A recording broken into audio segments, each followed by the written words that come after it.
Bom, então, gente, vamos começar pedindo desculpa, né? Tecnologia é algo complicado e não sei o que aconteceu hoje de não conseguir visualizar meu vídeo aqui pelo Zoom, mas o importante é que a gente vai conseguir concluir essa aula.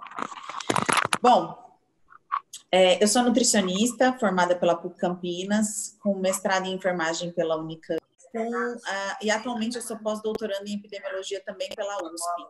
Então, desde 2012, eu estudo microbiota intestinal e de lá para cá eu tenho aplicado tanto esses conceitos no consultório, quanto dedicado meu tempo para escrever alguns artigos científicos, alguns capítulos de livro e dar aula em algumas pós-graduações, alguns cursos, etc.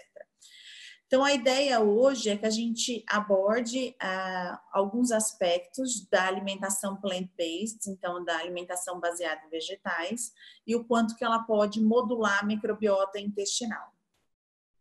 Bom, então, para começar, nós sabemos que o trato gastrointestinal humano, ele tem 10 vezes mais bactérias do que o número total de células.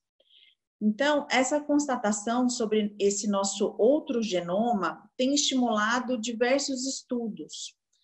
E, basicamente, os estudos querem entender como que a gente deve fazer para estudar essas bactérias, quais são suas funções e até mesmo como a gente pode organizá-las. Então, quando a gente pensa em estudar essas bactérias, a gente teria alguns métodos, mas os mais modernos são aqueles que remetem ao NGS, que é o sequenciamento de nova geração.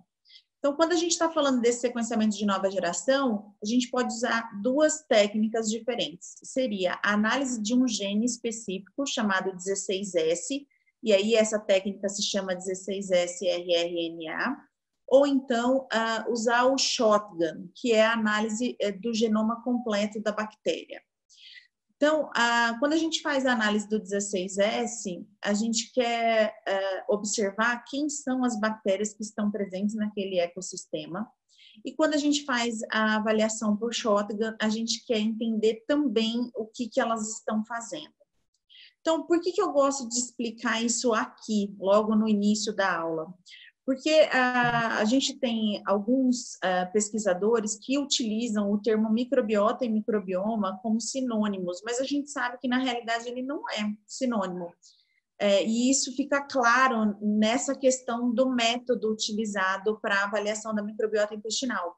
Então, quando a gente fala de microbiota, a gente está se referindo a uma parte específica do gene, né? Então, eu estou falando dos micro-organismos que vivem em um determinado ecossistema.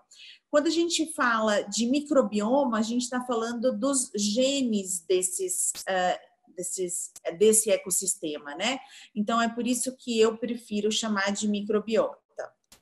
Bom, quando a gente pensa em organização, basicamente a gente utiliza a classificação taxonômica. Essa classificação taxonômica, e aqui eu estou considerando o reino bactéria, ela parte de filo e ela chega até espécie. E há um consenso de que cerca de 90% da microbiota intestinal humana é composta pelo filo Firmicutes e Bacteroidetes.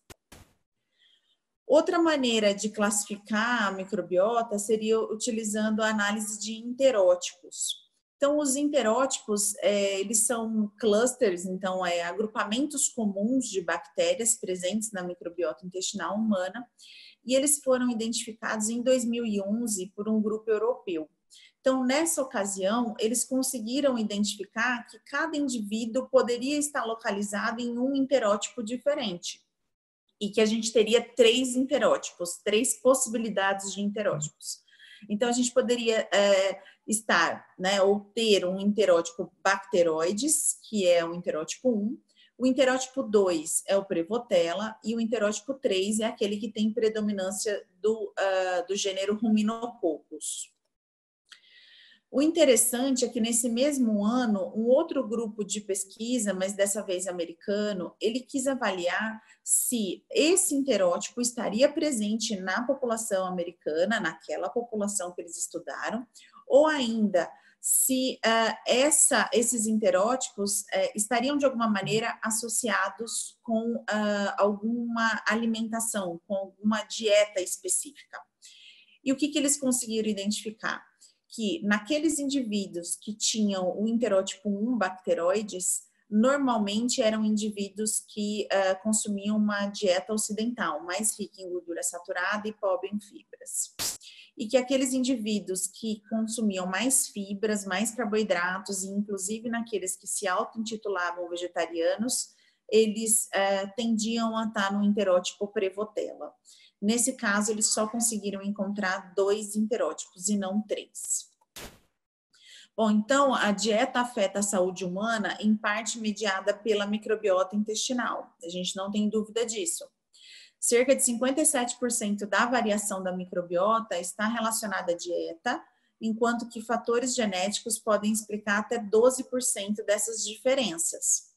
E o interessante é que a gente consiga compreender que mudanças na microbiota, elas ocorrem em 24 horas após a alteração na nossa alimentação, mas isso não acontece de forma permanente.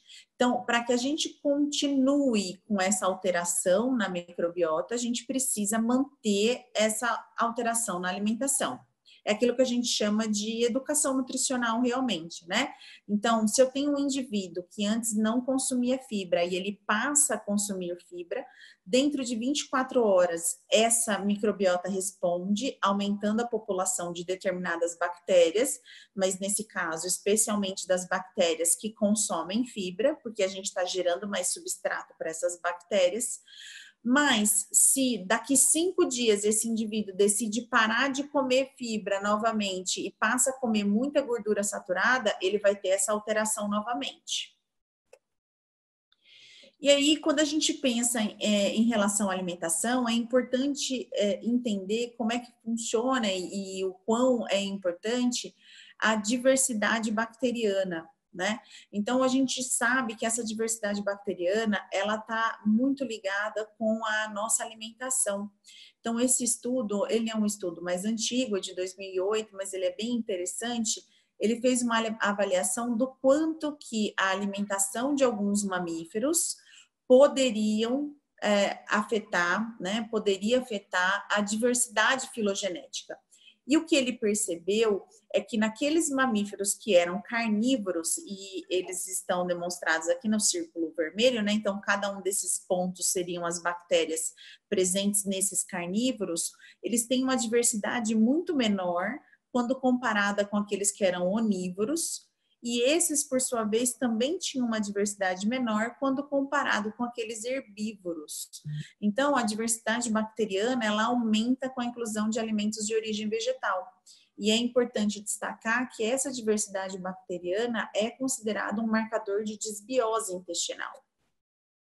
Ainda pensando em relação à diversidade, esse já é um estudo mais recente, do ano passado, em que a ideia do estudo foi exatamente confirmar de que, de acordo com a nossa diversidade da alimentação, a gente também tem uma resposta em relação à diversidade bacteriana. Então, nessa parte de cima da figura, a gente consegue observar que no fundo, né, tem diversas cores, e essas cores, elas representam esse aumento de diversidade. E aqui ele indica cada vez que a gente tem uma ampliação da diversidade da dieta, porque isso tem muito a ver também com a nossa faixa etária, né? Então, quando a gente está falando de lactentes, eles estariam ou usando fórmula ou em aleitamento materno. Então, é um alimento só, por isso ele tem menos diversidade. Veja atrás do desenho da mamadeira que a gente não tem, né, essa variação de cores que a gente encontra à medida que a gente vai crescendo e vai aumentando a diversidade da dieta. E na figura de baixo, ele representa essa ampliação da diversidade, mas nesse caso da microbiota intestinal. Então, veja que realmente elas são correspondentes. À medida que eu vou aumentando a diversidade na minha alimentação, eu também vou aumentando a diversidade da minha microbiota. Então, assim como eu disse, essa avaliação de diversidade ela é importante, até mesmo porque a gente já sabe que ela tem uma associação com saúde, já que indivíduos magros tendem a ter uma maior diversidade do que indivíduos obesos. E aí, quando a gente pensa no quanto isso poderia influenciar, assim como eu disse, ela pode ser considerada um marcador de desbiose intestinal, então é importante que a gente entenda o que é desbiose intestinal.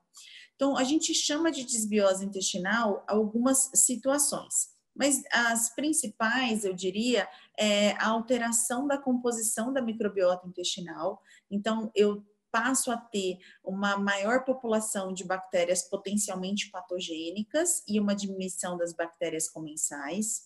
Aí eu tenho uma alteração na minha função barreira, então eu tenho uma diminuição da minha espessura da camada mucoide, então diminui a minha espessura do muco, que é protetor, e eu também tenho um enfraquecimento das tight junctions, que são aquelas junções firmes, né, as junções apertadas, que servem, funcionam, né, como ligantes dos enterócitos. Então, a função dessas tight junctions seria diminuir a translocação de algo ou metabólitos ou bactérias que estejam disponíveis no lume intestinal para a circulação. Então, essa somatória de fatores a gente chama de desbiose intestinal e nessas condições há uma tendência de ter uma resposta imune desregular, porque como eu tenho uma função barreira diminuída, então, eu tenho uma tendência maior de ativação de receptores Toll-like para início da cascata inflamatória, por exemplo. Então, quais né, seriam os fatores que poderiam levar a essa desbiose intestinal? Então, são alguns, mas basicamente são aqueles referentes à dieta, à atividade física, e ao uso excessivo de antibióticos, tá? E também a inclusão de alguns componentes alimentares, como probióticos, simbióticos, que possam ter algum efeito benéfico sobre a microbiota intestinal. Então, quando a gente está falando numa situação de desbiose intestinal, é mais comum ele estar associado com uma alimentação rica em gordura, rica em açúcar, naqueles indivíduos que são sedentários e que usam antibiótico com muita frequência. Então, nessa situação de desbiose intestinal, há uma permeabilidade intestinal maior, que alguns chamam de leaky gut, em que eu tenho uma tendência a ter uma endoctocemia, porque eu tenho um aumento de lipopolissacarídeo circulante, então aumenta uma inflamação sistêmica. Resistência à insulina também está mais associada com essa situação de desbiose, além de outras doenças cardiometabólicas. Então, nós não temos dúvidas de que os modernos hábitos alimentares, especialmente o aumento do consumo de alimentos com gordura saturada e a diminuição do consumo de fibras, promovem ganho de peso e aumento do risco de doenças crônico não transmissíveis, cuja fisiopatologia envolve a inflamação subclínica crônica via ativação de mediadores inflamatórios que geram resistência à insulina. Então, qual seria a participação da microbiota nesse contexto? Então, a gente reconhece diversos mecanismos que associam a microbiota intestinal com doenças cardiometabólicas e várias outras doenças, doenças inflamatórias intestinais, algumas doenças neuropsiquiátricas, mas aqui eu trouxe dois mecanismos que estão muito associados com a alimentação. Então, o primeiro deles se refere ao consumo de gordura saturada. Então, nós sabemos que esse tipo de gordura, ela está associada com o aumento de bactérias gram-negativas. Essas bactérias gram-negativas, elas carregam o lipopolissacarídeo, o LPS, né, na sua superfície. Isso é uma característica dessa bactéria. E aí, essa gordura saturada também está associada com o aumento da permeabilidade intestinal, em que eu tenho um enfraquecimento daquelas tight junctions e também uma diminuição da camada de muco. Então, nesse sentido, eu aumento e facilito a translocação do LPS que está disponível no lume intestinal para a circulação. e ativa o sistema imune, especialmente via o receptor Toll-like 4, e dá início ao processo da cascata inflamatória, elevando, portanto, o risco cardiometabólico. Quando a gente pensa no consumo de fibras, a gente sabe que determinadas bactérias têm a capacidade de fermentar essas fibras e produzir ácidos graxos de cadeia curta e gases. Então, esses ácidos graxos de cadeia curta são basicamente propionato, butirato e acetato. Então, são diversas as funções desses ácidos graxos de cadeia curta. E eu vou destacar algumas delas. Então, a gente já sabe, por exemplo, que esses ácidos graxos de cadeia curta estão associados com o aumento da secreção de GLP-1 e aumento da secreção de peptídeo YY. Então, o peptídeo YY é considerado um hormônio da saciedade e o GLP-1 secreta insulina, né? Ele estimula a secreção de insulina. Então, quer dizer que a gente está aumentando a secreção de insulina e também do hormônio da saciedade via microbiota intestinal por conta do consumo dessas fibras. Então, isso acaba levando a um melhor controle glicêmico e, portanto, uma proteção cardiometabólica. Além disso, os ácidos graxos de cadeia curta também estão associados com o aumento da espessura do muco, então ele aumenta a nossa função barreira, e também com o fortalecimento das tight junctions, porque ele aumenta a expressão de genes que codificam para essas proteínas de junção celular. Então, eu diminuo essa translocação do LPS, porque há uma diminuição da permeabilidade intestinal. Então, além disso, a gente também reconhece um mecanismo que envolve uma tríade, que é do interferon gama, a quermância mucinífera e o metabolismo da glicose. Então, a gente já sabia das interações, né, ela já era conhecida do interferon gama com o metabolismo da glicose, onde camundongos interferon gama nocaute, eles têm uma menor produção hepática de glicose e um aumento da sensibilidade à insulina. Então, em 2016, um grupo de estudos tentou entender se a microbiota intestinal poderia estar, de alguma maneira, associada com esse mecanismo. E eles encontraram que a ação do interferon gama parece ser mediada por uma bactéria específica chamada Akkermansia mucinífera. Não se sabe o mecanismo exato, mas possivelmente é via o gene RGM1. Bom, então, quem é essa bactéria? Essa é uma bactéria que, apesar de ser gram-negativa, ela é considerada benéfica, porque ela estimula a produção de mucina, consequentemente ela aumenta a espessura da camada de muco e melhora a permeabilidade intestinal, diminuindo a endoctocemia metabólica. Então, há uma expectativa muito grande para que a Akkermansia se torne probiótico em pouco tempo. Então, a gente ainda não tem disponível no mercado a Akkermansia como probiótico, mas ela é utilizada nos estudos científicos. Então, quais são os componentes alimentares que afetam a microbiota intestinal? São vários, e aqui eu trago alguns. Então, nós sabemos que dentro dos carboidratos, fibras, prebióticos e os food maps podem afetar a microbiota, que a proteína de origem animal ou vegetal também tem diferença em relação a essa composição, e o mesmo acontece com gordura saturada ou insaturada. E aqui é importante destacar que é independentemente da fonte, se é de fonte vegetal ou não, a questão é ela ser saturada ou insaturada, porque as bactérias gram-negativas gostam muito da gordura saturada. Então, mesmo que seja de fonte vegetal, ela vai responder a essa gordura da mesma maneira. E ainda o quanto que probióticos, simbióticos, fitoquímicos e agrotóxicos também podem agir sobre a microbiota intestinal. Então, quando a gente está falando de prebióticos, é importante entender que eles são um substrato seletivamente utilizado por micro-organismos do hospedeiro que confere algum benefício à saúde. Então, alguns exemplos de prebióticos: inulina, oligofrutose, frutoligosacarídeo, galactoligosacarídeo, lactulose ou amido resistente. Nós temos fontes alimentares com prebióticos, mas a gente também tem como solicitar manipulação ou até mesmo comprar em farmácia. Então, algumas das fontes alimentares são trigo, chicória, cebola, banana, mel, alho, aspargo, alcachofre, batata e acon. O importante é que esse prebiótico melhore de alguma maneira o crescimento da microbiota endógena. Quando a gente está falando da microbiota endógena, é aquela microbiota residente, a que a gente realmente tem, como se fosse a nossa microbiota basal. Então, para ser considerado um prebiótico, ele não pode ser hidrolisado nem absorvido na parte superior do trato gastrointestinal.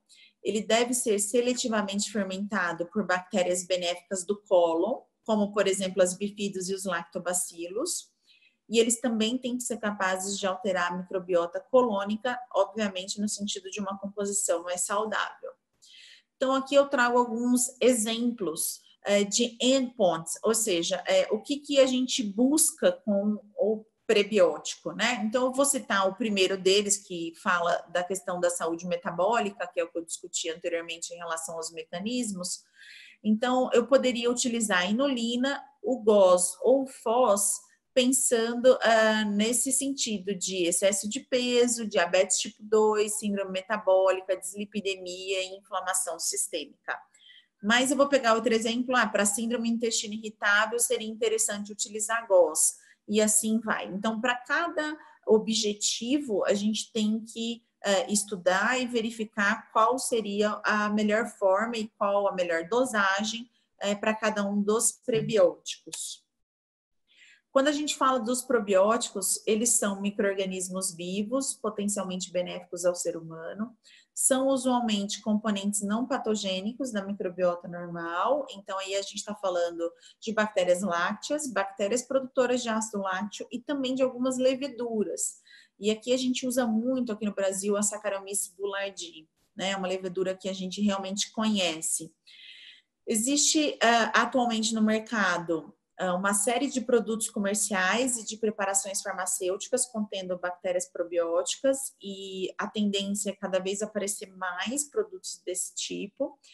E aí a gente tem que avaliar cada caso para conseguir identificar qual é o melhor probiótico a ser recomendado.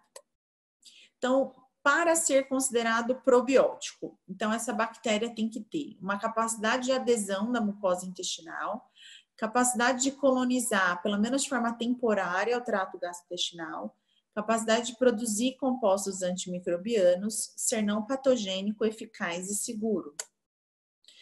E aí, ele também é interessante que eles estejam vivos quando ingeridos e devem resistir ao processo de digestão, e a maioria dos produtos aqui no Brasil, probióticos ainda são lácteos, e teoricamente eles deveriam ter de 10 a 8ª, 10 a 9ª unidades formadoras de colônia. Quanto à ação dos probióticos, nós temos diversas possibilidades, mas a mais interessante delas é a exclusão competitiva.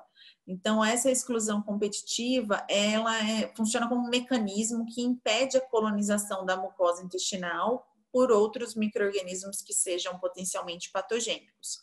Isso acontece tanto pela competição dos sítios de adesão lá do intestino, quanto competição por nutrientes, ou ainda produção de compostos antimicrobianos e produção de ácidos graxos de cadeia curta. E aí diminui o pH e as bactérias que são potencialmente patogênicas costumam não gostar muito de pH baixo. Quanto à capacidade de colonização do trato gastrointestinal e o efeito a longo prazo, essa é uma resposta muito difícil de dar. A gente já conseguiu identificar, né, diversos estudos, inclusive, que enquanto você está utilizando o probiótico, aquela bactéria vai estar disponível no cólon. Mas o que a gente não consegue ainda responder é, depois que você para de utilizar esse probiótico, por quanto tempo a gente teria o efeito do probiótico? Isso porque, exatamente, eu acho que a maior questão é exatamente relacionada aos sítios de adesão, né? A gente não consegue identificar e afirmar exatamente quanto daquela bactéria que você consumiu como probiótico pode efetivamente ocupar o sítio de adesão do intestino e permanecer ali. Então, a princípio, enquanto você está utilizando o probiótico, é para ter efeito, né? O efeito que você escolheu, porque vai depender muito de cada probiótico, mas depois que você para de consumir, vai depender muito do que você vai fazer em relação à sua alimentação. Lembrando que a alimentação é que gera substrato para a bactéria. Então, essa eu diria que é a forma mais inteligente de fazer com que bactérias benéficas cresçam no seu intestino, é via alimentação. Permanecendo, obviamente, com essa alimentação a longo prazo, e aí eu estou dizendo de uma alteração realmente da sua dieta, né? Então, aqui estão alguns dos micro-organismos que são usados como probióticos. Vejam que a maioria são lactobacilos ou bifidobactérios, mas a gente também tem outros, né? A gente tem streptococcus, os saccharomyces, assim como eu disse. Então, há outras possibilidades.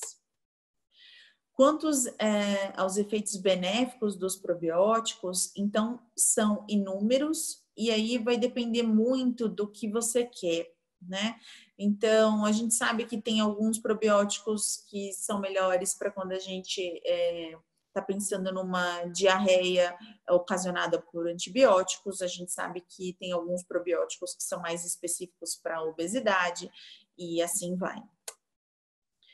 Os simbióticos, eles são suplementos alimentares que vão ter simultaneamente micro-organismos probióticos e ingredientes prebióticos. Então, é a somatória desses dois grupos. Então, ele acaba tendo, dentro de um único produto, as características funcionais dos dois grupos. Então, para que fique claro, o prebiótico é o alimento da bactéria, o probiótico é a bactéria viva e o simbiótico é a combinação desses dois. Bom, então, agora que eu dei uma visão bem geral do que é microbiota, nós vamos entrar especificamente na nossa aula, né? Falar sobre a alimentação plant-based. Então, dietas específicas podem modular a microbiota? Sem dúvida nenhuma podem. Então, a gente já reconhece que a dieta é um dos fatores mais importantes para a alteração dessa composição. A gente também já reconhece que dietas de origem animal, elas vão promover o crescimento de micro-organismos que são mais relacionados com a bile, né? Então, são bilitolerantes, e as dietas à base de vegetais, elas vão ter mais associação com bactérias que digerem polissacarídeos, o que tem lógica. Lembra aquilo que eu disse, que o substrato é que determina qual é a bactéria que vive no seu intestino, portanto, é a sua alimentação que tem essa determinação. E aí, para trazer o quanto, né, que a gente consegue identificar e o que a gente já sabe em relação à dieta vegetariana, né, que aqui eu vou entrar na questão da dieta vegetariana propriamente dita, eu vou apresentar alguns dos resultados do meu doutorado, que foi defendido em 2016, e naquela ocasião eu estudei indivíduos com hábitos alimentares diversos, e dentre eles tinham indivíduos com dieta vegetariana. Então, a ideia inicial era responder como que a gente poderia aprofundar o conhecimento sobre a modulação da microbiota pela alimentação, afetando o risco cardiometabólico. E para isso, eu escrevi a tese Análise da microbiota intestinal em indivíduos com hábitos alimentares distintos e de associações com inflamação e resistência à insulina. Nós usamos uma base de dados, na realidade um grupo de pesquisa com adventistas do 7º dia, e nós escolhemos esses indivíduos porque eles têm hábitos alimentares diversos, mas é de fácil caracterização, porque eles têm uma discussão muito ampla dentro da própria igreja em relação à alimentação. Os habituais fatores de confundimento estão minimizados, já que também a própria religião pede para que esses indivíduos não bebam e não fumam. E aí a gente também sabe que adventistas vegetarianos têm um perfil cardiometabólico mais favorável. A gente tem muita coisa publicada na literatura, principalmente por conta da Universidade de Loma Linda, né, que estuda muito o vegetarianismo. Então, frente a essas possibilidades, nós vimos a oportunidade para melhorar o entendimento de como a microbiota intestinal promove saúde ou doença, colaborando para o desenvolvimento de estratégias para prevenção e tratamento dessas doenças. Bom, então, quem eram esses participantes? Era uma amostra de conveniência, Daí nós usamos 300 indivíduos do estudo advento, que era o estudo principal, de ambos os sexos, de 35 a 65 anos. Os critérios de não inclusão era ter IMC acima de 40, diarreia persistente por mais de 2 semanas, história de doença inflamatória intestinal ou uso de antibióticos, suplementos de probióticos ou prebióticos nos 2 meses que antecederam o início da coleta de dados. Então, esse foi um estudo transversal com diversas variáveis de interesse. Nós usamos o questionário de frequência alimentar para estratificar, né, em relação à dieta. Então, ou ele era vegetariano estrito, ou era ovo-lacto vegetariano, ou era onívoro. E aí nós usamos dados antropométricos de bioimpedância, pressão arterial, diversos dados laboratoriais com muitos marcadores inflamatórios, além da análise da microbiota intestinal, usando tanto a classificação taxonômica quanto a análise por interótipos. Então, nós utilizamos a avaliação do gene 16S rRNA, região V4, e usamos o Illumina mais Seq. Bom, então, para o estudo principal, o estudo advento, havia a expectativa de coletar dados de 300 vegetarianos estritos, 500 ovo-lacto vegetarianos e 700 onívoros. Sendo assim, nós determinamos que buscaríamos por 1/3 do menor grupo, ou seja, 100 vegetarianos estritos, e outros 100 para cada um dos grupos, que totalizariam os 300 indivíduos. Então, além de todos os dados que já eram coletados para o estudo advento, nós adicionamos a avaliação da microbiota intestinal, dosagem de LPS e de outros 10 marcadores inflamatórios. Como o doutorado dura 4 anos, nós não conseguimos esperar os 100 vegetarianos estritos, né, entrarem esses 100 vegetarianos estritos na pesquisa. Então, ela foi uma pesquisa muito longa, demorou cerca de 2 anos, 2 anos e meio para eles coletarem todos esses indivíduos, mas eu não podia esperar tudo isso de tempo. Então, nós concluímos a pesquisa com 69 vegetarianos estritos, 110 ovo-lacto vegetarianos e 116 onívoros. Tivemos 5 perdas, então restaram 295 indivíduos. Desses 295, 27 eram diabéticos e 268 não diabéticos. Então, inicialmente nós realizamos uma avaliação, uma comparação desses indivíduos diabéticos e dos não diabéticos. Assim como a gente esperava, eles tinham um perfil clínico diferente, onde os diabéticos, obviamente, tinham um perfil cardiometabólico pior que os não diabéticos, mas a gente também encontrou uma diferença razoável, a princípio, quando a gente olhou para os filos, né? Na microbiota. Então, a gente percebe que tem diferença na abundância de bacteroidetes e de firmicutes, mas aí a gente decidiu avaliar de maneira um pouquinho mais profunda e nós realizamos, né, a avaliação por esse mapa de calor, que é um heat map. Então, nesse mapa de calor, a ideia aqui não é nem que você consiga descobrir qual é o nome de cada bactéria, porque cada bactéria está nessa linha, então todas as letrinhas pequenininhas representam uma bactéria diferente. E a coluna, ela representa cada indivíduo. O importante é atentar para esse quadrado aqui, vermelho. Então, vejam, aqui eu tenho os meus 27 indivíduos que são diabéticos. E aqui eu tenho os 268 não diabéticos. O que a gente consegue observar claramente é que os diabéticos deixam de ter muitas bactérias, porque como ele é um mapa de calor, então quer dizer que quanto mais preto, nesse caso, maior a quantidade de bactérias eu tenho. Quanto mais branco, menor a quantidade de bactérias. Então, veja que eu tenho praticamente nada de muitas bactérias quando comparados com indivíduos não diabéticos. Por conta dessa diferença na microbiota, a gente decidiu separar esses indivíduos para realizar algumas análises. Então, para cada pergunta do doutorado, a gente tentou responder com a publicação de um artigo científico diferente. Então, a primeira delas era se dieta vegetariana comparada à onívora associam-se à microbiota com menor potencial inflamatório e ao perfil metabólico mais favorável. Então, nós publicamos no Diabetology and Metabolic Syndrome em 2017, e aí, dos 268 indivíduos, 66 eram vegetarianos estritos, 102 ovolacto-vegetarianos e 100 onívoros que não diferiram segundo sexo e idade. Mas, assim como a gente imaginou, os onívoros apresentavam maiores médias antropométricas, das medidas antropométricas, então eles tinham IMC mais elevado, circunferência de cintura maior e uma porcentagem de gordura maior. Eles também tinham maiores concentrações de colesterol total e de LDL colesterol que os outros dois grupos. Quando a gente olha para a glicemia de jejum, não houve diferença estatística, né, apesar de ficar próxima, mas ela não apareceu. No entanto, quando a gente olha para a insulina e para o ROMA e R, né, para o índice de resistência à insulina, a gente consegue observar uma tendência significante e consistente que, mais uma vez, privilegia a dieta vegetariana. E aí, especialmente, a dieta vegetariana estrita. E o mesmo acontece quando a gente faz as avaliações de alguns dos resultados dos marcadores inflamatórios. Então, veja que PCR também é muito mais baixa, a LPS também, assim como a razão TNF-alfa interleucina 10.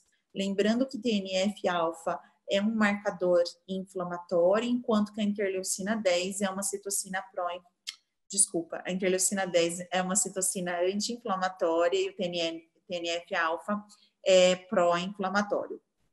Bom, então, quando a gente olha para esses resultados, a gente já consegue observar que provavelmente a gente tem alguma associação em relação à dieta e esses resultados.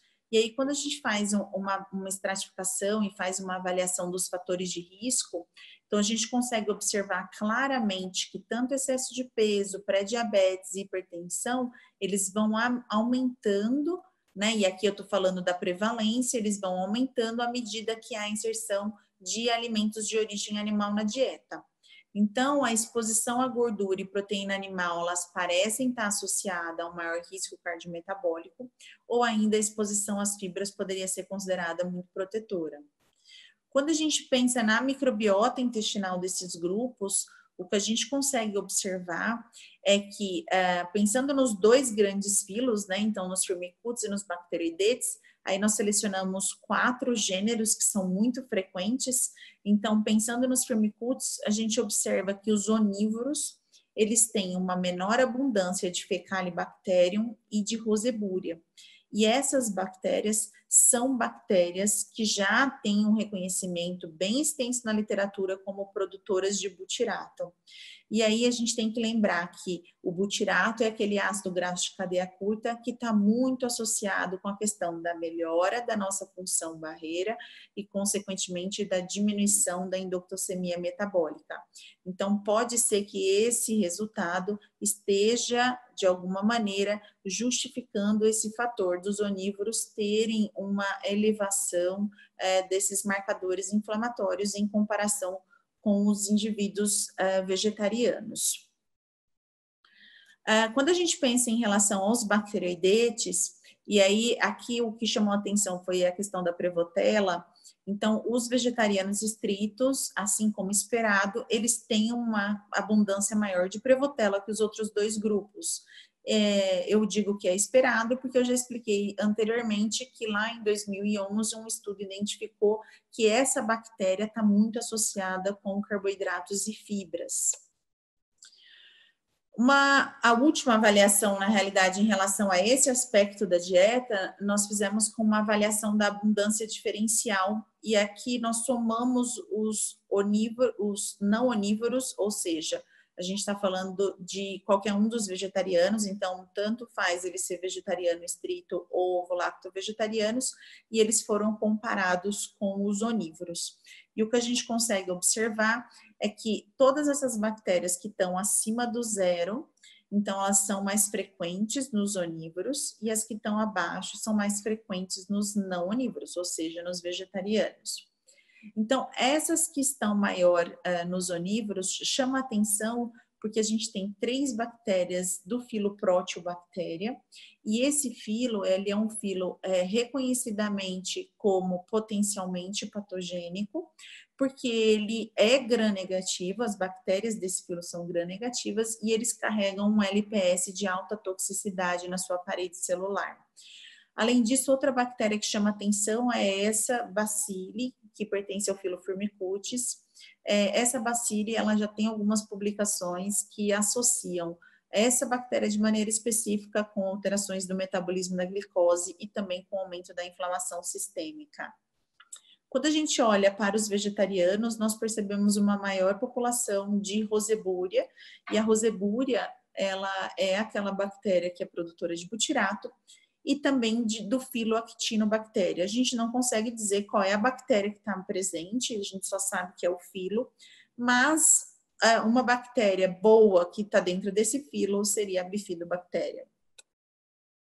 Bom, então, a dieta onívora parece favorecer o aumento de bactérias gram-negativas que vão ativar o sistema imune, aumentando a concentração dos marcadores inflamatórios que antecipam alterações nos fatores de risco tradicionais. Bom, nossa outra pergunta era se enterótipos estão presentes na população brasileira e se associam aos hábitos alimentares. E aí nós publicamos na Frontiers in Cellular and Infection Microbiology, também em 2017. Então, aqui é importante entender que cada ponto representa um indivíduo. E aí, quando a gente fez a avaliação daqueles agrupamentos mais comuns de bactéria, nós conseguimos perceber que esses indivíduos, eles poderiam estar no enterótipo 1, no enterótipo 2 ou no enterótipo 3. Então, que a gente tinha 111 indivíduos que estavam nesse enterótipo bacteroides, aquele que é mais associado com uma dieta ocidental. Tínhamos 55 indivíduos que estavam no enterótipo Prevotella, aquele que tem associado a uma dieta rica em carboidratos e fibras, e 102 indivíduos que estavam no enterótipo Ruminococcaceae. Quando a gente fez uma avaliação estatística, nós concluímos que havia um predomínio de vegetarianos estritos nesse enterótipo 2, o que foi ótimo, porque foi ia ao encontro com aquilo que já havia sido publicado na literatura.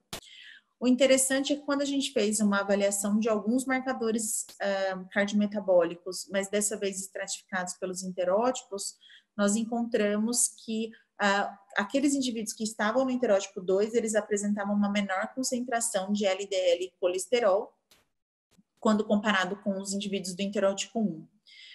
E aqui é importante lembrar que a gente tem maior quantidade de vegetarianos estritos, então possivelmente isso fez com que houvesse essa redução de LDL, né? Que a gente não tem consumo de alimentos de origem animal.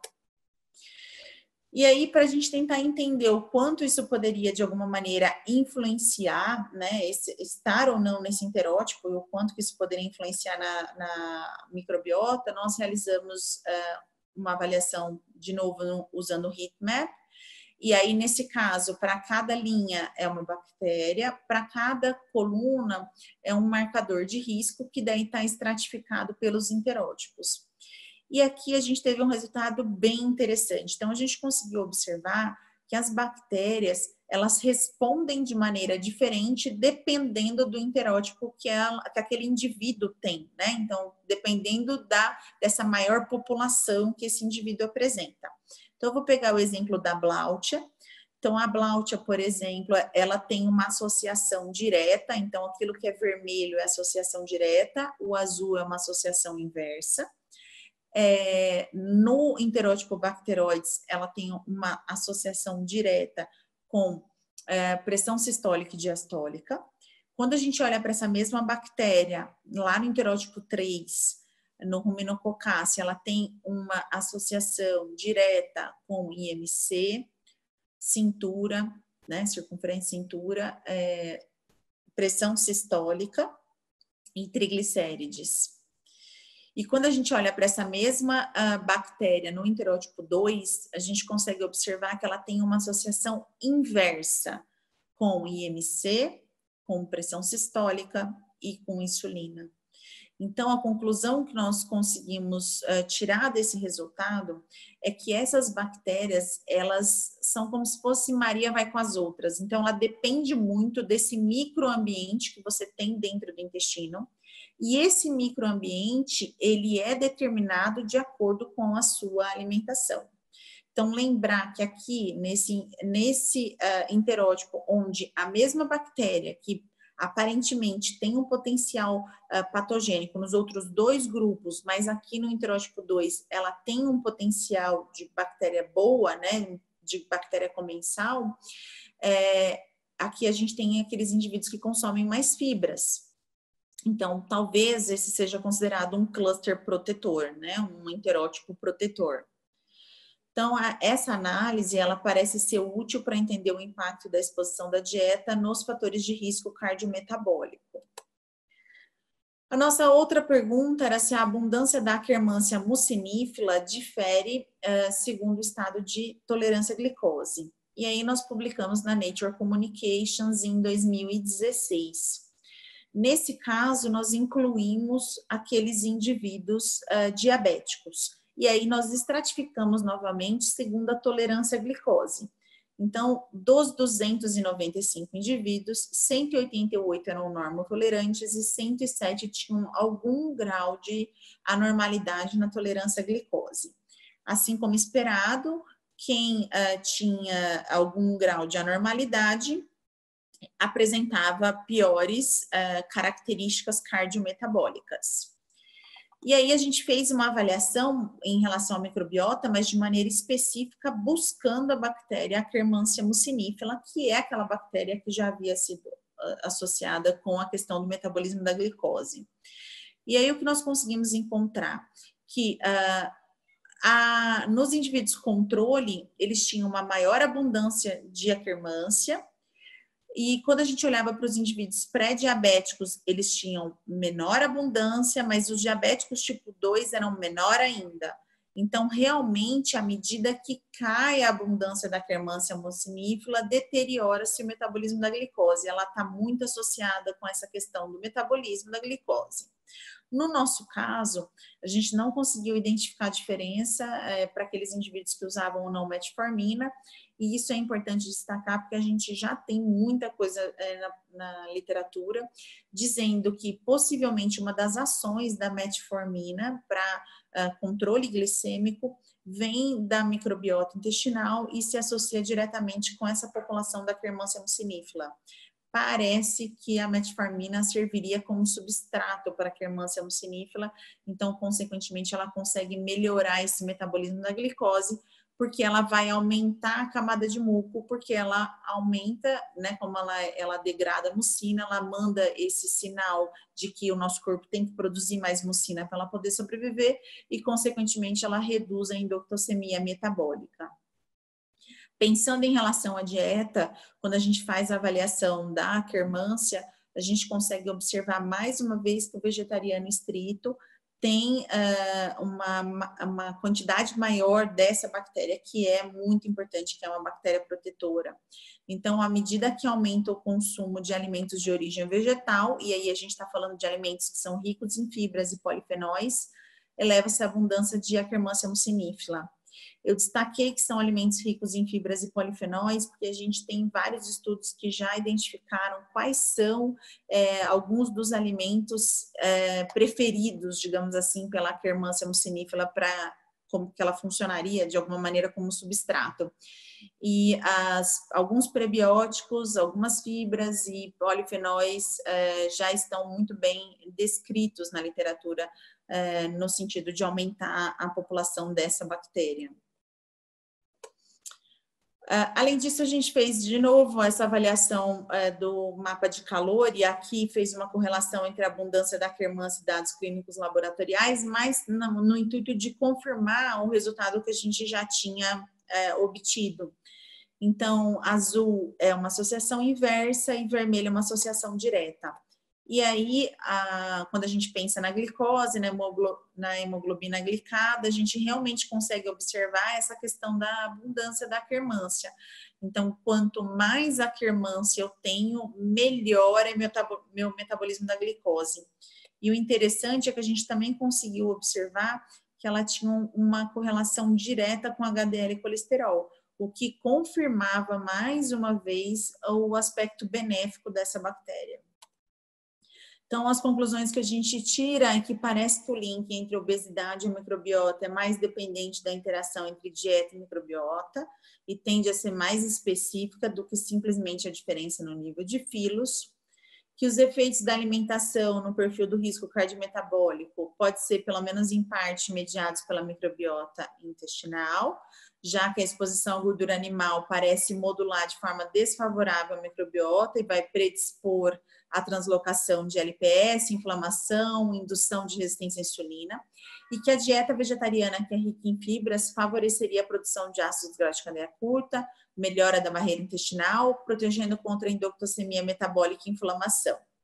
Além disso, que os 3 heterótipos que estavam previamente descritos em outras populações estão presentes nessa amostra de brasileiros, o que reforça a ideia de que a microbiota não é população específica.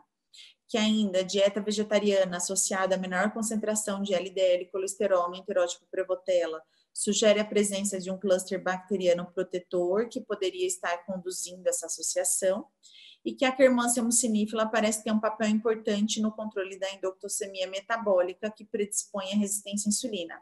Então, dessa forma, protegeria contra o desenvolvimento da intolerância à glicose.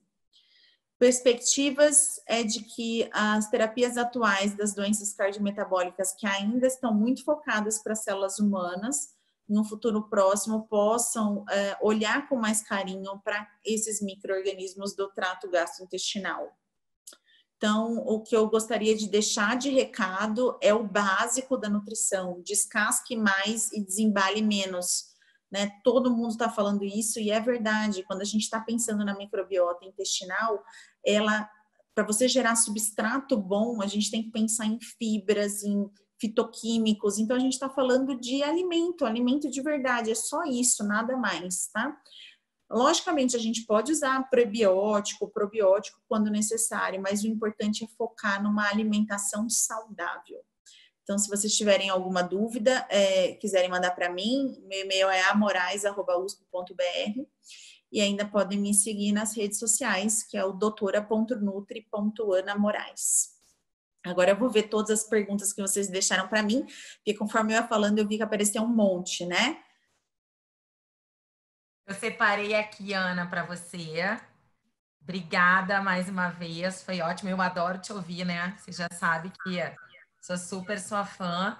Deixa eu te falar uma coisa. Antes da gente entrar nas perguntas, algumas pessoas pediram para você voltar alguns slides, que como a gente não disponibiliza, eu sempre peço para o pessoal fotografar. Será que você tem como voltar? No slide lá na frente de pré e probiótico.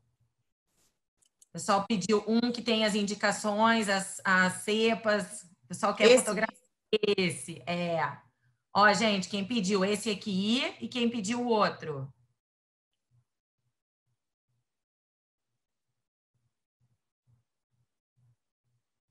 Embaixo também, o outro. Esse? O de probiótico. Esse. Isso, esse aí. Algumas pessoas estavam pedindo esse.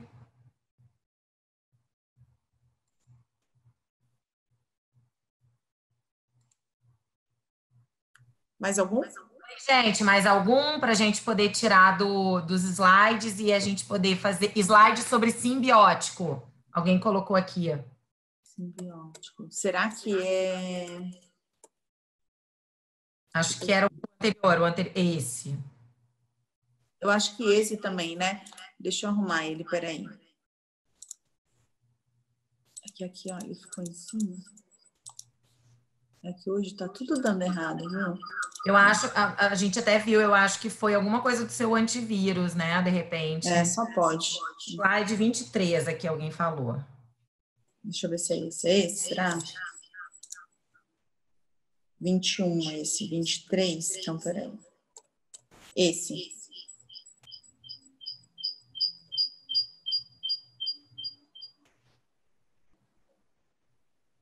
E antes desse.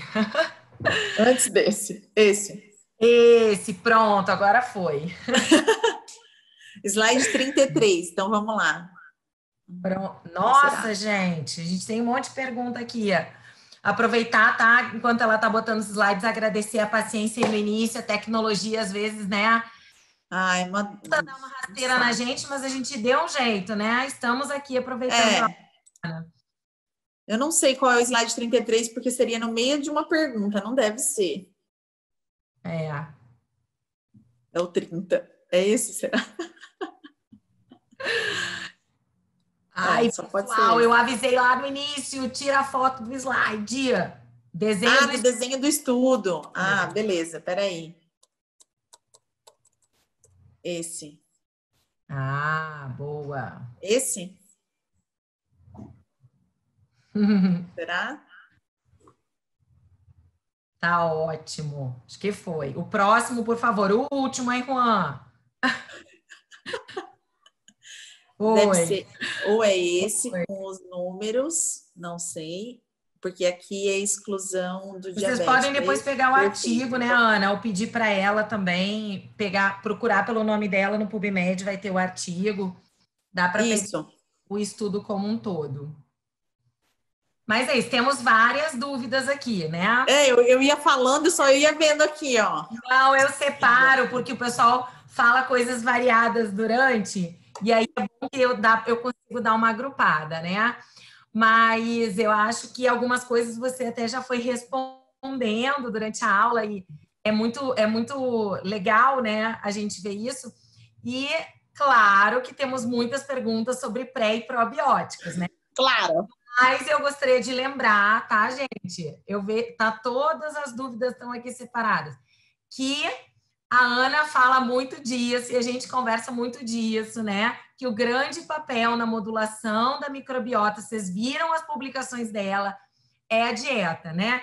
E a Isso. tendência que todo mundo tem, a gente está, claro, falando de vegetariano, a gente chamou muita atenção para isso, né, Ana? Mas a ideia de reduzir, de certa forma, o consumo de produtos de origem animal, né? Exatamente. Enfim, né? Se não virar vegetariano, porque a gente sabe que isso tem toda uma questão, né, de hábito de cada um, mas existe uma tendência. E eu acho que, para quem trabalha muito com o intestino, como também é o meu caso, há uma expectativa em relação a ter a quermância para uso na forma de probiótico, lembrando que também, né, toda vez que a gente suplementa, a gente sempre imagina que a gente vai ter, como você falou, né, um efeito limitado e uma ideia de alteração de dieta para que a gente tenha essa manutenção dessa microbiota a longo prazo, né? E aí a gente tem algumas dúvidas aqui. O Gustavo, que é nosso professor, está aqui com a gente hoje também, fez a pergunta se você, nesses seus trabalhos, se existe alguma recomendação específica de fibra ou se a ideia é fibras de uma forma geral, tanto solúveis quanto insolúveis. Qual a tua experiência em relação a isso na questão de alteração de microbiota? Tá. Qualquer fibra sempre é bem-vinda, mas para a microbiota intestinal, as fibras solúveis tendem a ter uma resposta melhor para essas bactérias. Porque a fibra solúvel, ela funciona bastante como a questão do substrato realmente da bactéria. Para a fibra insolúvel, a gente não vê muito efeito, tá? Não estou dizendo que você não precise comer a fibra insolúvel, veja, mas pensando na questão da microbiota de forma específica, a solúvel tem mais efeito sobre essa população. Então, a gente pode incluir tanto fibras solúveis que não são prebióticas, como as fibras solúveis que são prebióticas. E aí, cada uma vai ter um efeito diferente. Então, e aí a gente tem uma pergunta aqui, né, sobre adoçantes sintéticos e microbiota, e aí dentro disso também sobre os polióis, né? Se isso piora a desbiose, como seria, né? Você pode comentar sobre isso? O que a gente sabe? Tem diversos estudos que já foram realizados com adoçantes, todos eles indicam que tem uma alteração na microbiota por conta da utilização do adoçante, e aí a gente está falando de estudos com camundongos, tá? E aí é que pega a questão, eles usam quantidades absurdas de adoçante, que é uma quantidade muito difícil de um ser humano conseguir reproduzir aquilo que eles fazem com camundongo. Então, assim, a resposta é, o adoçante faz diferença na microbiota, mas exatamente o quanto, pensando naquilo que a gente consome no dia a dia, pensando no uso, por exemplo, tem gente, né, eu vejo no consultório, eu imagino que você também, A maioria usa adoçante de maneira muito pontual, né? Então, eu uso adoçante para adoçar meu café, eu tomo café uma vez por dia. Gente, isso não vai influenciar na microbiota, né? Não é essa a questão, tá? Então, a gente tem que tomar só esse cuidado. É o exagero. O exagero pode, sim, gerar algum tipo de desbiose.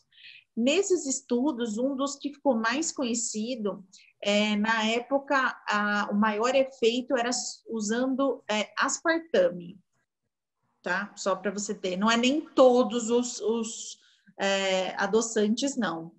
Por exemplo, para estévia não tem nada, porque estévia é natural, então estévia tá ok. Se a gente for pensar em xilitol, maltitol, manitol, esses podem gerar alguma coisa na microbiota, mas não efetivamente por conta de ser um adoçante, mas sim pela questão dos food maps. Então, de alguma maneira, eles podem agir sobre a microbiota nesse outro sentido. E aí, claro, que o pessoal está perguntando sobre probiótico, né? Eu sei que você já falou e eu acabei iniciando a discussão aqui, até reforçando o papel da dieta, mas sempre surge essa dúvida, né? Por exemplo, se a gente for fazer um probiótico, né, para tentar corrigir uma desbiose, a pergunta deles né, quanto tempo você costuma utilizar, né? E se você costuma associar a glutamina na tua prática clínica, se tem algum benefício? Quanto a tempo, ele é muito variável de acordo com o objetivo, né? Porque eu estou falando de quem? Eu estou falando de um indivíduo que tem síndrome do intestino irritável? Eu estou falando de um indivíduo que tem alguma doença inflamatória intestinal? Tudo isso precisa ser avaliado. Ou é um indivíduo que está querendo utilizar o probiótico para emagrecer? Ou é um indivíduo que tem uma alteração no metabolismo da glicose de maneira pontual? Então, tudo isso vai determinar quanto tempo eu uso e qual é a cepa que eu uso, qual é a população que eu uso, então, qual é a unidade formadora de colônia que eu uso, tudo isso interfere. A gente pode usar no consultório o exame da microbiota intestinal. E aí ele acaba dando um auxílio muito grande para a gente na prática clínica, porque ele me mostra exatamente o que tem dentro da bactéria, né, dentro daquele intestino. Eu consigo ver e aí fica mais fácil para eu escolher o probiótico que eu vou usar. Mas esse exame é um exame mais carinho, né, Cris? Não é todo mundo que quer fazer, então ele não é obrigatório. Não tem como obrigar o paciente a fazer o exame. Você fala, você tem interesse, não tem interesse, e a gente avalia, até mesmo porque o exame é importante não fazer uma vez só, né? Eu preciso fazer antes, eu preciso fazer durante, eu preciso fazer depois, porque eu preciso saber se aquele probiótico que a gente está usando tem efeito, né? E aí tem exames, tipo, o exame mais barato é R$600. O mais barato. A gente tem exame de R$2.000, exame de R$3.000. Depende muito do que você quer buscar com o exame, né? Além de cada laboratório tem um valor. O exame, aí você ouvia a pergunta, qual é o exame? O exame, cada laboratório tem um nome diferente para o exame, mas chama de microbioma intestinal, de microbiota intestinal. Dá uma procurada no Google e tem vários laboratórios. Aqui em São Paulo, a gente tem, acho que mais de 7, 8 laboratórios diferentes que fazem o exame. E eles mandam para o Brasil todo pelo correio. Então, assim, qualquer um poderia fazer. Não precisa ter solicitação médica, nada demais. Você só entra em contato com o laboratório, paga, eles te mandam pelo correio, você faz e analisa. Mas a questão eles mandam um kit para coleta fecal, entendeu, gente? Fazer com o laudo, você precisa entender como é que faz para responder. Não adianta, como Nutri, pedir o exame porque é moda e você não conseguir fazer nada com o exame, porque é um investimento do seu paciente. Então, assim, eu estou falando tudo isso porque se você tem interesse em entrar nessa área de microbiota, vai estudar. Então, estuda, avalia, porque você tem que ter conhecimento de cada uma das cepas, o que ela é, qual é a função, para efetivamente tentar ajudar seu paciente. Então, voltando para a questão aquela questão original do probiótico. Então, por exemplo, eu tenho um paciente que é constipado, a gente sabe que tem probióticos Ana, diferentes. Tem muita pergunta aqui, como você, só para te interromper, que aí você já pode dar esse exemplo. Tá. Por isso que eu digo que eu agrupo. Como você falou muito do perfil metabólico e do diabetes, do diabético, né? Acaba que é muito a tua área por conta dos teus trabalhos. Muitas pessoas perguntaram aqui sobre cepas para diabético, tempo, de repente você pode até dar um exemplo da tua prática em relação. Então, a gente vai depender muito. O que eu faço normalmente? Eu pego o quadro todo do paciente, então eu avalio. É um paciente que está com excesso de peso, ele tem alteração no metabolismo da glicose, e eu avalio, obviamente, também como é que está o funcionamento intestinal. A gente sempre usa a escala de Bristol para determinar a questão realmente do intestino, então, se ele tem ou não tem alteração, se ele está 1 e 2, se ele está mais para diarreia, se ele tem mais constipação, tudo isso eu faço essa avaliação e gero um único probiótico, né? Eu gosto muito de manipular por conta disso. De maneira específica, infelizmente, eu queria muito dizer que a gente tem a quermância, mas a gente não tem. Isso seria fantástico para diabetes, né? Seria fantástico. Mas a gente ainda não tem. Mas o que a gente pode fazer? Não necessariamente escolher uma cepa específica. Eu uso muito, lactobacillus. Vai depender muito para que é, né, Cris? Vou dar um exemplo básico. Bota para o diabético tipo 2, que eles pediram aí. Estou escrevendo aqui no chat, que aí eles olham. Eu uso Bifidobacterium lactis, eu uso Lactobacillus acidófilos, mas assim, é aquilo que eu estou falando, vai variar muito de paciente para paciente. Número de cepa, quantidade da cepa, vai depender também. Eu uso no máximo 10 bilhões, porque ela fica muito cara para manipular. Se você começa a fazer muito mais do que isso, então é o máximo que eu uso. Para você ter ideia, e eu gosto muito de usar simbiótico, né? Eu sempre adiciono aí um frutoligosacarídeo. Então, tinha uma pergunta dessa, se você achava que o benefício do simbiótico era superior ao do probiótico. Aí a gente já vai respondendo o pessoal aqui. Eu prefiro, porque você já está garantindo o substrato mais a bactéria. A chance dessa bactéria crescer, né, a população ser maior, acaba sendo mais interessante. Se você quiser, é que você depois não tem como disponibilizar nada, né? Porque eu tenho uns slides, uns 2, 3 slides assim, só com algumas formulinhas já, sabe? Diabetes tipo 2, quer botar aí, obesidade. Ana? Você tem ele aí no teu computador? Quer botar aí para o pessoal fotografar? Deixa eu ver se eu acho, vou tentar lembrar. Tenho, peraí. Que aí o pessoal fotografa com essas, sabe, né, gente? Mas, por favor, não vão repetir assim como uma receita. É uma dica, né, Ana? É uma ajuda, Exato. Né? Por favor, não vão repetir copiosamente só essa prescrição, entendeu? Tá? Vou tentar lembrar onde ele tá. Mas a gente ajuda com essa colocação. Quase não tem aula, né, gente? Gente, eu vou aproveitar que a Ana está procurando ali e vou fazer só um comentário do porquê que a gente tem que ter muito cuidado, né? É claro, assim, é lógico a gente olhar os trabalhos e a gente escolher na prática clínica usar simbiótico, né? Porque a gente está usando o pré-biótico, que é seletivamente fermentado pelas bactérias benéficas, junto com o probiótico.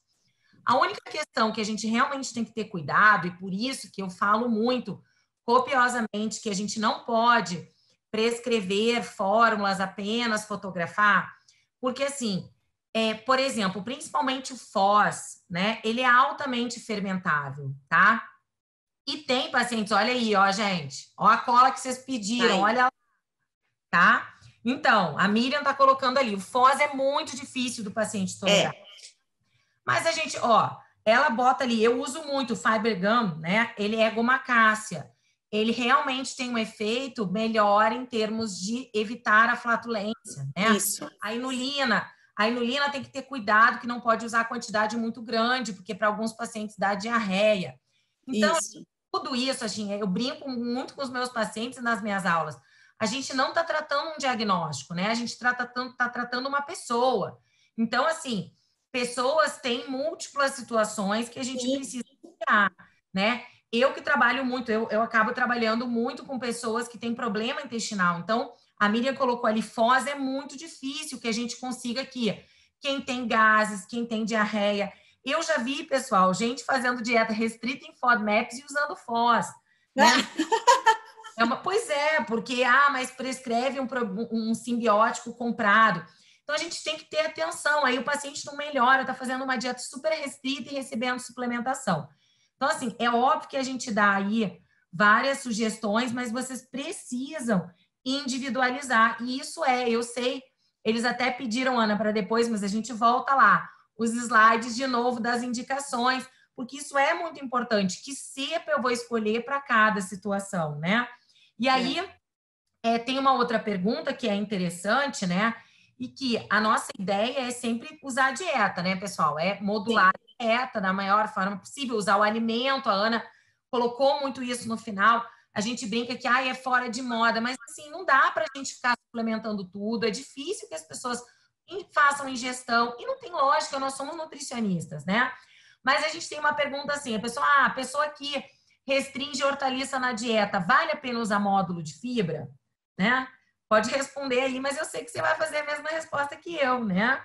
Então, aí só para concluir, e eu acho que fechar um pouco disso que você acabou de falar, Cris, quando eu coloco inulina mesmo, ou FOS, então que eu não coloco Fibergum, eu peço normalmente para eles usarem à noite, porque daí à noite a gente fica em jejum, e aí não dá esse desconforto dessa flatulência toda, sabe? Então dá uma diminuída boa, tá? Então essa é uma outra dica que a gente pode utilizar. Mas é aquilo que eu digo, isso tem que ser muito individualizado. Porque às vezes eu consigo conciliar em um único simbiótico todos os problemas desse paciente. Então, assim, eu vou dar um exemplo pessoal. Eu estou usando antibiótico agora, um antibiótico para a pele. E aí, o que eu fiz? Eu criei um simbiótico para mim e fiz um mix pensando no que seria importante para mim. Eu estou usando antibiótico, então eu já vou entrar com Saccharomyces boulardii, porque eu sei que ele é um probiótico importante para diminuir a incidência de diarreia causada por antibiótico. Então, eu incluo ele, incluo um lactobacillus, incluo o bifido, que também é importante para a pele, e aí vou incluir ainda algum tipo de prebiótico. No meu caso, eu coloquei o Fibergum e pronto. Quer dizer, você faz um negócio de acordo com o seu paciente, aquilo que ele precisa. Eu também concordo, é muito difícil. Às vezes eu vou dar aula em qualquer coisa, né, de nutrição, congresso, curso, e muitos pedem, mostra a receita. Eu falo, gente, eu até mostro, mas não vai resolver, porque você precisa entender para conseguir usar com o seu paciente. Não existe fórmula pronta, não tem como. Tudo é variável, tudo vai depender da característica do seu paciente. E essa nossa capacidade, né, gente, que eu acho assim, a gente precisa ter essa capacidade clínica de associar o suplemento à situação clínica, saber o que é melhor, essa é a questão da gente se atualizar. Aproveitando que você fez esse comentário de antibiótico, eu não esqueço uma pergunta, tá? Elas estão todas aqui. Uma pessoa, deixa eu ver até quem foi que fez essa pergunta, foi a Mariana. Ela falou o seguinte: quando a pessoa está fazendo antibiótico, é mais eficaz usar durante ou você prefere usar depois do uso do antibiótico? Tá. O que a gente sabe, um probiótico super bom para usar durante a questão da diarreia é o Saccharomyces boulardii. Isso ele tem muitos estudos. Realmente eu acho que ele é o que a gente mais recomenda. Desses estudos que tem, o que eles já conseguiram observar? O ideal é você usar durante a antibiótico-terapia e 14 dias depois, porque daí você diminui a chance de desbiose, diminui a chance de diarreia e você consegue recuperar essa microbiota de maneira mais rápida, utilizando durante e depois. Então, e aí até reforçando, né, Ana, eu falo isso muito nas minhas aulas também. Acontece que às vezes as pessoas vão comprar um pronto, não manipula, aí tem lá para 3 dias. Aí a pessoa já viu, tem assim, dependendo da dosagem, não vou falar marca aqui, mas a maioria tem caixinha para 3 dias, né? 6 cápsulas, enfim. Sim. E aí as pessoas ficam assim, mas é para usar 3 dias, porque as pessoas têm muito essa mania, às vezes até a gente vê isso na automedicação. E a gente tem trabalhos na literatura que defendem o uso por muito mais tempo. Porque eu vejo isso como um hábito de prescrição, por exemplo, de Saccharomyces boulardii, às vezes as pessoas ficam restritas. E não, a gente vê bastante efeito, tanto na prevenção quanto no manejo da diarreia crônica em uso prolongado, né? E aí as pessoas acabam tendo esse receio de prescrever, porque já vem na caixinha 3 dias, sei lá. Sim. Você até, se você quiser comprar na farmácia, você pode comprar. Você só tem que lembrar que você vai ter que comprar muito mais. Sim, exatamente. Né? Mas é porque eu acho que às vezes as pessoas têm esse receio de usar, né? Então, e assim, gente, olha só, a gente está aqui falando de prebiótico e a gente tem vários suplementos de fibra.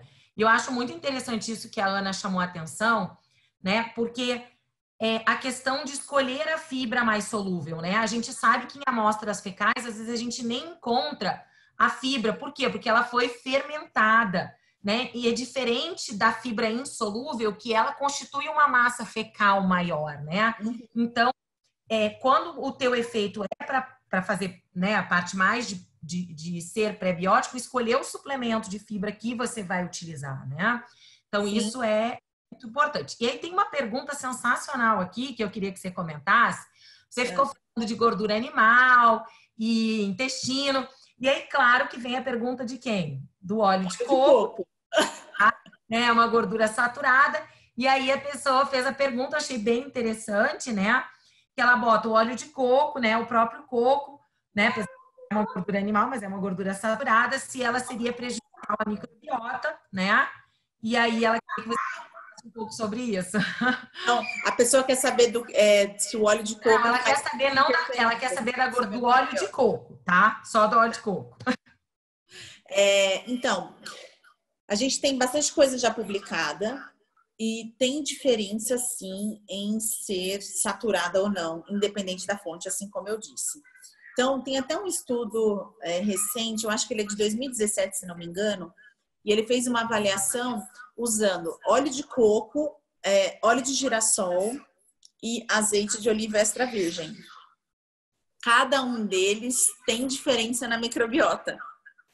E o óleo de coco diminui a quermância. Então, aí você já imagina, eu não usaria, mas aí cada um é que sabe, né, Cris? Pois é, eu não usaria, porque diminuir a população de aquermância é o que você menos quer.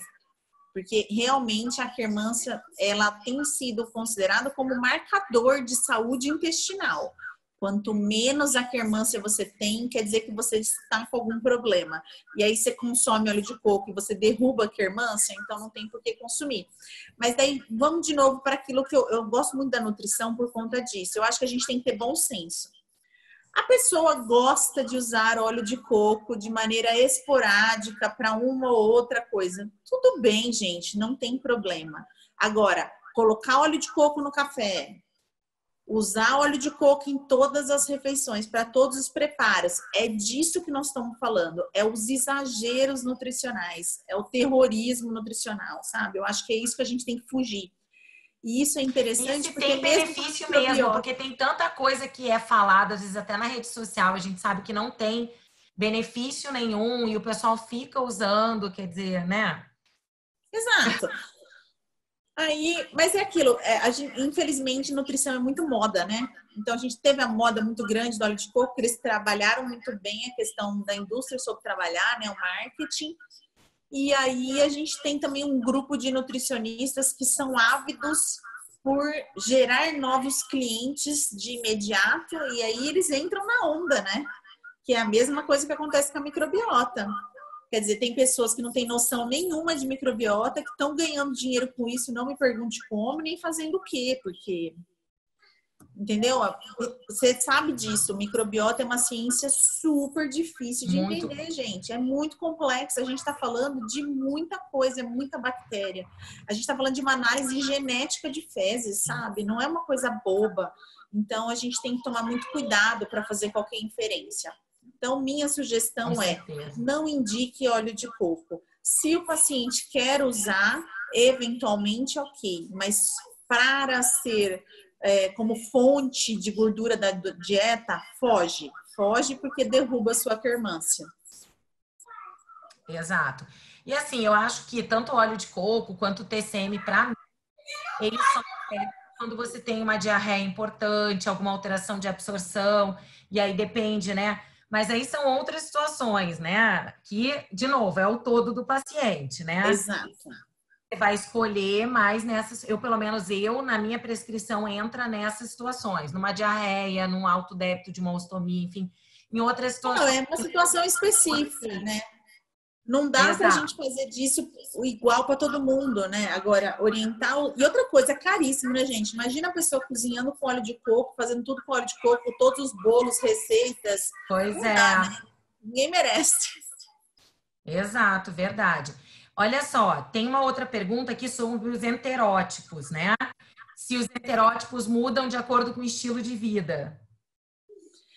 Então, eles mudam muito de acordo com a alimentação. E outra coisa, a questão do exercício físico é bem importante. A gente já sabe que quanto mais exercício físico você faz, você produz mais butirato. Então, você tem esse aumento dos ácidos graxos de cadeia curta e isso gera impacto sobre a microbiota intestinal. Então, assim, os enterótipos, eles respondem muito para alimentação. É isso. Então, dependendo do que você come, você provavelmente vai estar em um ou outro enterótipo e você pode caminhar nesses enterótipos ao longo da sua vida de acordo com aquilo que você faz da sua alimentação. Então, sim, essa é a resposta. Ou seja, de novo, realmente, a alimentação interfere. Na base. De novo, voltamos para aquilo que é o básico. Então, eu acho assim, nutricionista tem que entender que a gente tem que atuar sobre alimentação. É isso. Suplementação é um a mais, é um plus. Não tem que ser a sua rotina dentro do consultório, não tem que ser baseada na suplementação. Ela tem que ser baseada na alimentação. De novo, não adianta nada, né, Ana? Você dá um monte de probiótico lindo, aí você dá, sei lá, vamos pensar aqui, eu vou viajar, tá? Do ômega 3, eu dou curcuma, eu dou boswellia, coisas que a gente vê as pessoas, né, falando muito, mas assim, e não mexe na dieta, gente. Por exemplo, quando a gente dá ômega 3 ou quando a gente dá probiótico, são as duas coisas. O que você quer? Você quer, junto com a alimentação, modular. Adianta você tomar suplemento de ômega 3 e se entupir de ômega 6, você vai conseguir esse equilíbrio. Adianta você tomar probiótico e comer só porcaria. Então, quer dizer, o probiótico, ele tem que ser algo associado ao resto todo, né? E aí, temos mais duas dúvidas aqui, né? Porque senão a gente vai dentro, mas as pessoas perguntando aqui sobre kombucha e kefir. Né? Essa é clássica. Se tem literatura científica, né, para modulação de microbiota nessas situações aí. Tá. Então, kombucha não tem. Teve uma meta-análise que foi publicada, eu acho que ano passado, eu não lembro se foi ano passado ou 2018. E ela tinha um artigo científico com humanos. O resto usa camundongos, então a gente não tem muita coisa do kombucha. E a conclusão que eles tiram é a seguinte: é comercial. O esquema virou moda de novo, chegamos na questão da moda. Por quê? Tanto kombucha, e aqui eu vou falar do kefir também, a gente não consegue saber exatamente qual é a população bacteriana que está ali dentro. Porque pensa, ali tem uma bactéria, tá? Mas qual? Qual é a quantidade que tem ali dentro? Eu não sei qual é a quantidade que tem ali dentro. Entendeu? Então, essa eu acho que é a maior discussão. O kombucha é feito em casa ou no fundo do quintal, porque tem de tudo, né, Cris, agora. As pessoas estão fazendo disso uma moda e aí tá gerando muita coisa. E aí essa é a discussão maior, o que tem lá dentro, não sei. Se eu não sei o que tem lá dentro, eu não consigo mensurar o que tem lá dentro, eu não consigo dizer que ele tem efeito probiótico, porque eu não sei nem qual é a unidade formadora de colônia que tem lá dentro. Então, isso é em relação ao kombucha. Em relação ao kefir. Kefir tem muita coisa publicada. São coisas bem legais, os resultados são positivos. Mas a mesma pergunta fica: tudo bem, mas o resultado do kefir foi para aquele kefir que foi estudado lá naquele estudo. É o mesmo kefir que você está usando na sua casa? Não sei. Eu não sei, porque eu não sei qual é a fonte que você está usando, se foi de água, se foi de leite, da onde que veio esse kefir, como é que você está preparando esse kefir. Então, é muito difícil. O que eu faço no consultório? O paciente usa kombucha e kefir e ele gosta? Beleza, faz parte da rotina dele, ele fica. Mas eu não costumo falar para ele, comece a tomar kombucha e comece a usar kefir, porque eu não sei o quanto. Eu prefiro oferecer para ele probiótico. Não, se é para entrar com probiótico, a gente entra com probiótico de verdade. Eu falo, você quer comer, você gosta, você quer fazer, não tem problema. Eu não vou interferir nisso porque é uma questão de gosto, fica à vontade. Mas ele não entra para minha contabilização de probiótico. É isso. Na minha prática clínica Eu é o que eu faço a faço. mesma coisa, eu faço a mesma coisa, né? E aí, a Liliane está perguntando aqui dos iogurtes. Antes da Ana responder sobre iogurte, eu não sei se você já viu, Ana, tem alguns trabalhos com kefir também, que mesmo com resultado positivo, o volume de ingestão é enorme. É, 400 ml, 500 ml. Dificilmente alguém consegue ingerir esse volume inteiro numa rotina, né? Eu já vi vários, inclusive, crônica.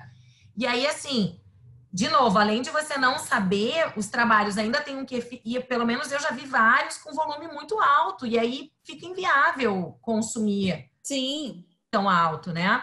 E não aí, tem como. eu penso o iogurte da mesma forma, mas se você... O iogurte é o seguinte, a gente vai ter assim, a gente tem iogurtes que são considerados probióticos e a gente tem iogurte. Todo iogurte tem alguma bactéria lá dentro porque ela precisou fermentar para virar iogurte, tá, gente? Mas não significa que ele é probiótico só porque a bactéria tá lá.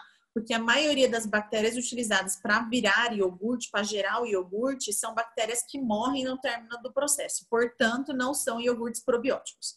Aqueles que têm efeito probiótico estão descritos lá, porque foram aprovados pela Anvisa e está lá escrito: esse é um iogurte probiótico. De novo, eu utilizo ele na prática clínica para contabilizar como probiótico? Também não. Assim, quer usar? Ótimo, pode usar. Porque a maioria dos nossos iogurtes probióticos são iogurtes péssimos, né? eu ia falar. São péssimos. Eles têm açúcar pelas tampas. Gente, Yakult, pelo amor de Deus, né? Não dá, né? Yakult é puro açúcar. Então, assim, do que me adiantou ter um monte de bactéria, mas ter muito açúcar não me resolve, porque eu tô trocando 6 por meia dúzia. Então, eu não indico a utilização. Aí, de novo, a pessoa fala, nossa, mas eu sou apaixonado por Yakult. Tudo bem, você não vai fazer disso uma rotina. Você não precisa tomar todo dia com o intuito de modular sua microbiota. Aí vamos para outras marcas. E aí, tem como? Depende. A gente tem, por exemplo, agora, eu tô falando de marca, Cris, porque marca eu acho que a gente tá pensando aqui em Nutri, é bom pra vocês entenderem o que a gente tá falando. A Activia tinha muito iogurte, tudo saborizado, né? Muito sabor, sabor, sabor. Eles lançaram há um tempo um grandão, que é tipo um potão, e aquele é bem legal, clean label total. É iogurte que é feito com leite e fermento lácteo. E tem probiótico. Ele é da Activia, ele tem probiótico. Então, esse ok, é um iogurte probiótico, clean label, pode ser utilizado, não tem né? Não tem espessantes, acidulantes, aromatizantes, e aí tudo bem. Porque senão também você está pedindo para o seu paciente tomar o iogurte com probiótico, mas junto com ele vem um monte de outra coisa que não te interessa. Então a gente só tem que avaliar qual é o iogurte, o que é que você está querendo. Tem alguns kefir agora no mercado, que são kefir pronto, né? E aí você pode perceber que o kefir pronto do mercado não vem escrito lá que é probiótico, porque a Anvisa não consegue identificar qual é a quantidade de unidade formadora de colônia que tem lá. Mas a pessoa quer usar, beleza, desde que seja leite e fermento. Sendo leite e fermento, gente, pode usar qualquer iogurte, não tem problema. O problema é todo o restante. Verdade. E assim, tinham perguntado aqui se você a praia, gestante, porque a minha não é, né? Mas assim, perguntaram se usa probiótico em gestante, né? Usa. A gente vê, né? E se tinha alguma recomendação específica, se você sabe, eu também não sei se é muito a Não, tua para gestante a gente usa normal o probiótico. Eu, por exemplo, atendo algumas gestantes que têm síndrome do intestino irritável e essa de maneira específica, responde muito bem para probiótico. Então, se ela fica sem probiótico, ela tem algum efeito. Então, a gente mantém o probiótico sem problema nenhum. Na literatura, algumas meta-análises já foram realizadas e eles confirmam que não teria problema em utilizar probiótico com gestante. E aí você pode escolher qual é o probiótico que você tem. Não há uma contraindicação. Sim, aí é em relação à questão clínica, né? É.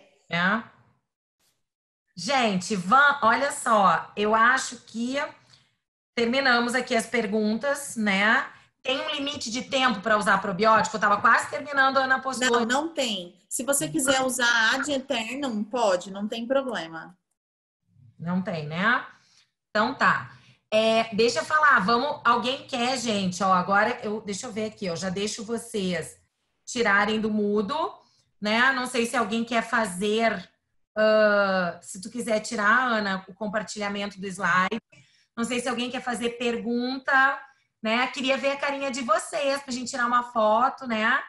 Pode tirar o slide do compartilhamento. Não sei se alguém quer abrir aí, gente, o áudio para fazer alguma pergunta com a gente. Eu baixei o computador para ver se eu consigo aumentar o som aqui. Vamos ver se fica bom.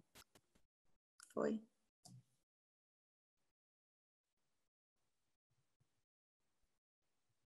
Obrigada.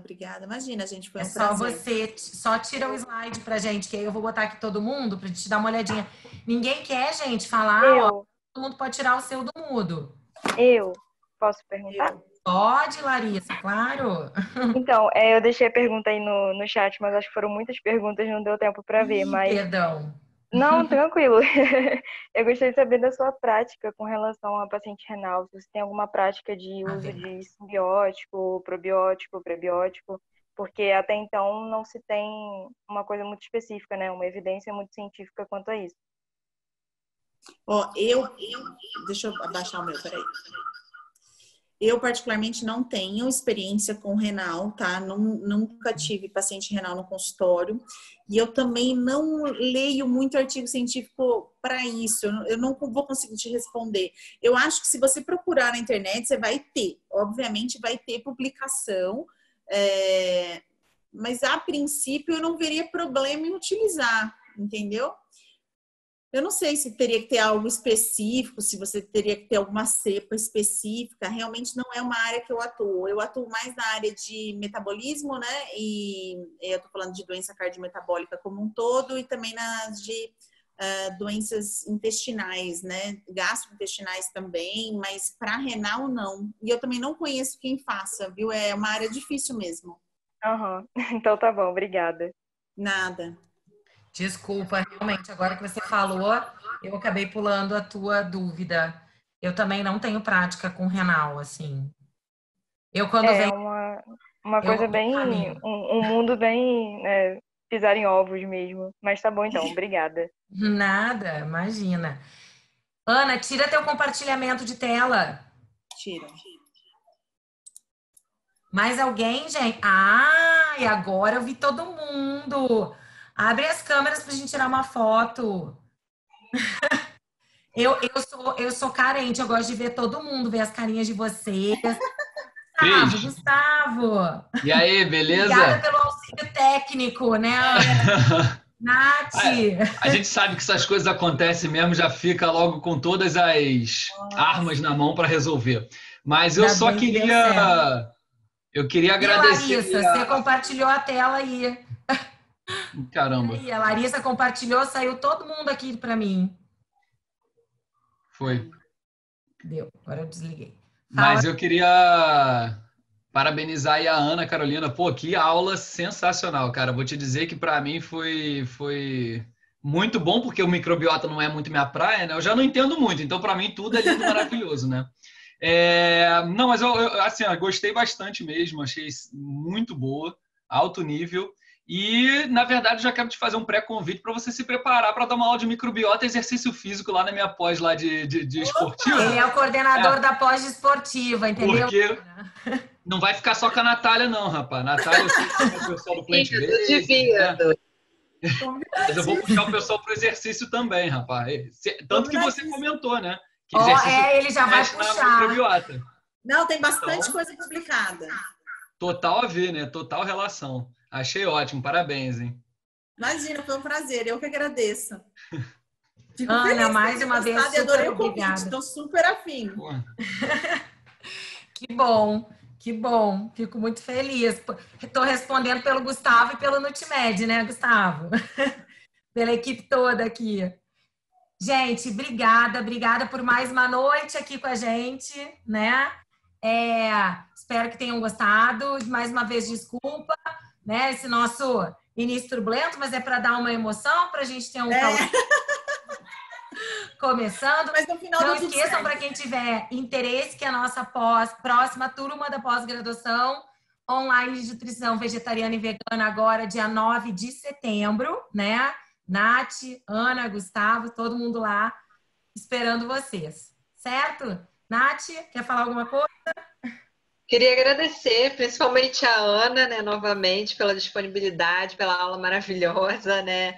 É um tema que, sem dúvida nenhuma, não se esgota aqui, né? Como ela mesma falou, é um tema imenso e que cada vez se atualiza mais e mais, né? E, bom, a aula da Ana só me traz mais certeza mesmo de que a dieta plant-based é a escolha. Isso. Ó, a gente vai ouvir, Gustavo, que a gente tem que virar vegetariano, entendeu?